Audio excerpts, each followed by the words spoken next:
Hello everyone, আমি আজকে করব পটল চিংড়ি রেসিপি। তো দেখো তেল গরম হয়ে গেছে, এবার আলুগুলো ভেজে নেব। একটু লবণ দিয়ে দিলাম যেন তাড়াতাড়ি ভাজা হয়ে যায়। তো আলুগুলো আমি এবার লাল লাল করে ভেজে নেব। আলুগুলো ভেজে নেওয়ার পর পটলগুলো ভেজে নেব। তো দেখো পটলগুলো আমি দিয়ে দিয়েছি। এবার পটলগুলো লাল লাল করে ভেজে নেব। পটলগুলো ভেজে নেওয়ার পর চিংড়ি মাছগুলো ভেজে নেব।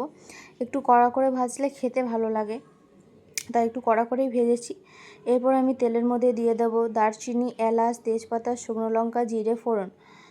এরপরে দিয়ে দিলাম পেঁয়াজ কুচি। পেঁয়াজগুলো একটু লাল লাল করে ভেজে নেব। এরপরে দেবো গ্রেট করা আদা, গ্রেট করা রসুন দিয়ে একটু ভালো করে নাড়াচাড়া করে ভেজে নেব। এরপর দেবো টমেটো কুচি। টমেটো দেওয়ার পর লবণ, হলুদ দিয়ে একটু ভালো করে মশলাটা কষিয়ে নেব। মশলাটা যখন তেল ছেড়ে আসবে তখন দেবো কাশ্মীরি লঙ্কার গুঁড়ো, জিরে গুঁড়ো, ধনে গুঁড়ো, গরম মশলা দিয়ে একটু ভালো করে কষিয়ে নেব। দিয়ে দিলাম চিনি।